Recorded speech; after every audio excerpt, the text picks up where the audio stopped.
அதுக்கு தானுங்க இந்த வெளிநாட்டு மோகம் முடிச்சு ஆட்டுது. வெளிநாட்டு மோகத்தை கூட காரணம் என்ன? அழகா பழமொழி சொல்றீங்கல்ல உங்க ஊர்ல. என்னங்க பழமொழி? கட்ட விளக்கமாறா இருந்தாலும் கப்ப விளக்கமாறு, கட்ட விளக்கமாறா இருந்தாலும் எப்படி இருக்கணுமா? அது ஃபாரின் சரக்கா இருக்கணுமா? அப்பதான் அவனுக்கு பெருமை. அப்ப இப்படி எல்லாம் இருக்குல்ல. பொதுவாக பெண்கள் இந்த பகட்டு, இந்த பெரிய வீடா இருக்கணும். வீடு பெருசா ஒருத்தன் கட்டினா கண்டிப்பா அந்த பெண்ணுடைய தூண்டுதலும் பின்னணி இல்லைன்னா ஒருத்தன் பெரிய வீடு எல்லாம் கட்ட மாட்டான். பெரிய அளவுல தேவையான வீட்டுக்கு தேவையான சாதனங்கள் அதிகமா வாங்கி போடுறானே, அதுக்கெல்லாம் காரணம் யாரா இருப்பான்னு கேட்டா பெண்கள் பின்னணியில் அதை விரும்புவாங்க. தேவையோ தேவையில்லையோ, யூஸ் பண்றோமோ யூஸ் பண்ணலையோ, எங்க வீட்டுல இருக்கணும். உங்க வீட்டுல இருக்கல, எங்க வீட்டுல இருக்கணும்ல. இதான் அப்ப பெண்களுடைய பலவீனம் என்னன்னு விளங்குதா? இந்த பலவீனத்தை இந்த அம்மா ஜெயிக்கிறாங்க. எந்த அம்மா? ஃபிரௌனுடைய மனைவி இருக்கிறாங்களே, அவங்கள்ட்ட இந்த பகட்டு காட்டுவதற்குரிய எல்லாம் இருந்தது. அரண்மனையை வச்சு பெருமை அடிக்கலாம், அவங்களுக்கு இருக்கிற நகைகள்லயே பூட்டுவாங்களே அதை வச்சு பெருமை அடிக்கலாம், அவங்களுக்கு இருக்கிற வசதி பல்லக்கை வைத்து பெருமை அடிக்கலாம், அவங்கள்ட்ட இருக்கிற சேவகர்கள் வேலைக்காரங்களை வச்சு பெருமை அடிக்கலாம். இந்த உலகத்தில் பெருமை அடிக்க நினைத்தால் அவ்வளவும் ஒரு சேர அந்த அம்மாவிடத்தில் இருக்கிறதுங்க. பேசாம அனுபவிச்சுட்டு இருக்கலாமா இல்ல? அந்த அம்மா ஒரு ராணியா இருக்கிறாங்க. எந்த சுகத்துக்கும் உணவுக்கு குறை இல்ல, உடைக்கு குறை இல்ல, பொருள்களுக்கு தட்டுமுட்டு தளவாடங்களுக்கு என்ன இல்ல, பஞ்சம் இல்ல. இருந்தாங்களா? அவங்க என்ன பண்றாங்க? தன்னுடைய கணவன் கடவுள் என்று வாதிடுகிறான். மூசா நபி இவன் கடவுள் இல்ல, இன்னொரு கடவுள் இருக்கிறான்னு சொல்லி அவர் பிரச்சாரம் பண்றாரு. மூசா நபி நிலை என்ன? அவர் ரொம்ப சாப்பாடு கஷ்டப்படக்கூடிய வெளியூர்காரர், ஓடி போயிட்டு ஒளியாந்துருக்கார். அகதி மாதிரி ஆளு. ஃபிரௌன் ராஜா. ராஜா சொல்றான் நான் தான் கடவுள். ஒண்ணுமில்லாத மூசா சொல்றாரு இவன் கடவுள் இல்ல, இவனை என்னை உன்னை படைச்ச ஒருத்தன் இருக்கிறான்னு சொல்றாரு. இந்த அம்மாவுக்கு இது உள்ளத்துல பதியுது. எது? இவன்கிட்ட வாழ்ந்துகிட்டு இருக்கிறமே, இவன் கடவுள்ங்கிறான. ஏன்னா ஒரு புருஷன் கடவுளா மகான் இல்லையான்னு மற்றவரோட பொண்டாட்டி தான் நல்லா தெரியும். வெளி உலகத்துல நான் பெரிய மகான் மாதிரி வேஷம் போட்டுடலாம், என் பொண்டாட்டி கரெக்டா தெரிஞ்சிடும் நான் யாருங்கிறது. தெரிஞ்சிருமா இல்லையா? வீட்டுக்குள்ள நான் என்னவா இருக்கிறேங்கிற வச்சு அவங்க இடம் போட்டுருவாங்களா இல்லையா? அப்ப அந்த அம்மாவுக்கு தெரியுது இவன் கடவுளுங்கிறான். இவன் என்ன கடவுள்? இந்த அம்மாவுக்கு இது உள்ளத்துல பதியுது. எது? இவன்கிட்ட வாழ்ந்துகிட்டு இருக்கிறமே, இவன் கடவுளுங்கிறான. ஏன்னா ஒரு புருஷன் கடவுளா மகான் இல்லையான்னு மற்றவரோட பொண்டாட்டி தான் நல்லா தெரியும். வெளி உலகத்துல நான் பெரிய மகான் மாதிரி வேஷம் போட்டுடலாம், என் பொண்டாட்டி கரெக்டா தெரிஞ்சிடும் நான் யாருங்கிறது. தெரிஞ்சிருமா இல்லையா? வீட்டுக்குள்ள நான் என்னவா இருக்கிறேங்கிற வச்சு அவங்க இடம் போட்டுருவாங்களா இல்லையா? அப்ப அந்த அம்மாவுக்கு தெரியுது இவன் கடவுளுங்கிறான். இவன் என்ன கடவுள்? நல்லா திங்கிறான், மலைஜலம் கழிக்கிறான், நோய்வாய்ப்படுறான், படுத்துக்கிறான், 4 நாளைக்கு சொன்னது மறந்து போயிடுறான், இவன் கடவுளா அப்படின்னு சொல்லி அந்த அம்மாவுக்கு இவன் கடவுள் இல்லைன்னு தெரியுது. மூசா நபி அவர்கள் எந்த கடவுளை அறிமுகப்படுத்தினார்களோ அவன் தான் கடவுள் என்பதும் யாருக்கு தெரியுது? அந்த அம்மாவுக்கு தெரியுது. உடனே கணக்கு பண்றாங்க, யோசிக்கிறாங்க. என்ன யோசிக்கிறாங்க? இவனை கடவுள் நம்ம சொல்லிக்கிட்டு இருந்தா சொகுசா இருக்கலாம், இவனை கடவுள் இல்ல இவர் யார சொல்றாரு அவன் தான் கடவுள்னு சொன்னால் எல்லா சொகுசும் போயிடும். இதுல ரெண்டு எதை தேர்ந்தெடுக்கிறது? அந்த அம்மாவிட்ட என்ன கொஸ்டின் வருது பாத்தீங்களா? அந்த அம்மா தான் ஏற்றுக்கொண்ட சிந்திச்சு பாக்குறாங்க. இவனை கடவுள்னு சொல்லிக்கிட்டு இருந்தோன்னு வைங்க, ஒரு பஞ்சமும் இல்ல, சாப்பாட்டுக்கு பஞ்சம் இல்ல, வசதிக்கு பஞ்சம் இல்ல, சொகுசுக்கு பஞ்சம் இல்ல, ஆடம்பரத்துக்கு பஞ்சம் இல்ல, அதிகாரத்துக்கு பஞ்சம் இல்ல, இப்படி நம்ம நல்லா வாழலாம். நீ கடவுள் இல்ல அவன் தான் கடவுள்னு சொன்னோம், அவ்வளவு இழந்துருவோம். இப்ப இந்த அம்மா எதை தேர்ந்தெடுக்கிறாங்க?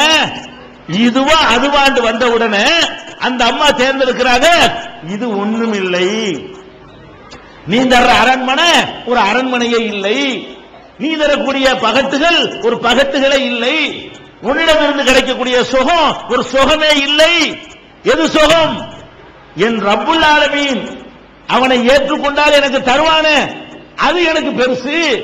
அது அழகா எப்படி சொல்றான் பாருங்க. அல்லாஹ் ஃபிரௌனுடைய மனைவி உங்களுக்கு எப்படி முன்மாதிரியா இருக்கிறார்கள் தெரியுமா? இது காலத், அந்த அம்மா சொன்னார்கள், ரப்பி புனிலி இந்தக பைத்தன் ஃபில் ஜன்னா, ஜன்னத்திலே சொர்க்கத்திலே எனக்கு ஒரு மாளிகையை தா அல்லாஹ். இது ஒரு மாளிகை இல்லைன்னு பாத்தீங்களா? கணக்கு பண்ணாங்களா இல்லையா? நமக்கு நம்ம வீடு தான் பெருசா தெரியுது. ஒண்ணும் இல்லாத இந்த ஊடு, அலக்காசு பெறாத ஊடு இருக்குது, இது என்னமோ பெரிய பயங்கரமான இதா தெரிகிறது. அல்லாஹ் தரக்கூடியோட ஒப்பிடும் பொழுது இதெல்லாம் ஊடா, இதெல்லாம் ஒரு கணக்கா, ஒரு பாத்ரூமுக்கு ஈக்குவல் ஆகுமா? அல்லாஹ் தரக்கூடிய அந்த அரண்மனையில ஒரு ஆளுக்கு 10 பரங்கிப்பேட்டையை தருவான அல்லாஹ். ஒரு ஆளுக்கு 10 பரங்கிப்பேட்டையை தந்து 10 தோட்டம் துறவுகளை தந்து அவ்வளவு தர போறான. திண்டு என்ன, மெத்த என்ன, அது என்ன, இது என்ன, சேவை செய்யறதுக்கு ஆளு என்ன, இதையெல்லாம் அப்படி ஒப்பிட்டு பார்த்தோம்னு சொன்னா இதெல்லாம் ஒரு பெரிய விஷயமா? இதெல்லாம் ஒரு பெரிய சுகமா? அப்படின்னு அந்த அம்மா என்ன பண்றாங்க, யா அல்லாஹ் நான் முடிவு பண்ணிட்டேன், நீயா இவனாண்டு இப்ப கேள்வி வந்துருச்சு, நான் உன்னையே தேர்ந்தெடுக்கிறேன் அல்லாஹ், நீ தரக்கூடிய எனக்கு மாளிகை வேணும், இந்த மாளிகை எனக்கு வேணாம். அழகா சொல்றாங்க, ரப்பி புனிலே இந்தக பைத்தன் ஃபில் ஜன்னா, ஜன்னத்தில் எனக்கு ஒரு மாளிகையை தார். அதே நேரத்தில் இந்த சுகத்தை மட்டும் அவங்க இழக்குவாங்க. ஃபிரௌனுக்கு பொண்டாட்டியா இருந்தாங்கல்ல, இருக்கும்போது அனுபவிச்சாங்கல்ல, அனுபவிச்சதை மட்டும் இழக்குவாங்கன்னு நினைக்கிறீங்களா?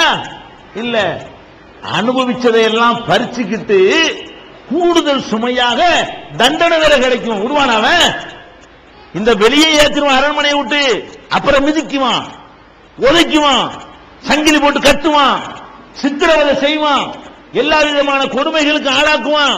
அப்ப அடிமையிலும் கேவலமாக, நாயை விட புழுவை விட கேவலமாக நடத்துவான். அதையும் கணக்கு பண்றாங்க. நம்ம இந்த முடிவை டிக்ளேர் பண்ணினால், இந்த வாழ்க்கையை தேர்ந்தெடுத்தால், இதன்படி இந்த உலக வாழ்க்கையை அமைத்துக் கொண்டால் இருக்கிற சுகமும் போயிரும், இல்லாத வேதனையும் வந்து சேரும். 2 வருது அவங்க முன்னாடி, ஒன்னு அரண்மனையும் போயிரும், 2வது அடி உதையும் கிடைக்கும். அந்த அம்மா என்ன பண்றாங்க, அதையும் கால்குலேட் பண்றாங்க. என்ன பண்றாங்க, நீ என்னடா அடிச்சிருவ, நீ என்ன மிதிச்சிருவ, அவன் மிதிக்குவான, அதோட ஒப்பிட்டா உன் மீதெல்லாம் ஒரு மிதியா? நீ என்ன பண்ணிடுவ? அல்லாஹ் எப்படி மிதிப்பான்? துடிக்க துடிக்க கொண்டு போய் நெருப்புல கொண்டு எரிவான. நெருப்புக்குள்ள ஒரு தீக்குச்சி மேல பட்டா தாங்க இயலுதா? சுடுதண்ணி ஊற்றினா தாங்குவீங்களா? தீய கொட்டி போட்டீங்கன்னா உங்களால தாங்க முடியுதா? வெயில் நேரத்தில் செருப்பு இல்லாம உங்களுக்கு நடக்க முடியுதா? அப்ப இந்த சாதாரண ஒரு அற்பத்திலும் அற்பமான வெப்பத்தை தாங்க முடியாத இந்த மேனியை கொண்டு போய், இந்த உடம்பை கொண்டு போய் தீகள் தீ கொழுந்து விட்டு எரிகிற தீல கொண்டு அல்லாஹ் போட்டா என்ன கதிக்கு ஆகும்? எரிஞ்சு வெந்து வேக மாட்டோமா? சீல் வட்டியும், சலம் வட்டியும், அப்படி வெந்து கொல கொலண்டு போகும், கருவீரும். உடனே அல்லாஹ் என்ன செய்வான்? கருவீர் சொன்னா இவனுக்கு வேதனை இல்லாம போயிருமே. குல்லமா நலிஜத்து ஜுலூதுகும் பத்தல்நாகும் ஜுலூதன் கைரஹா, இவங்களுடைய தோள்கள் கருகி போகும் பொழுதெல்லாம் வேறு தோலை மாற்றுவோம், புதுசு புதுசா ஃப்ரெஷ்ஷா தோலை மாத்திக்கிட்டே இருப்பான் அல்லாஹ்.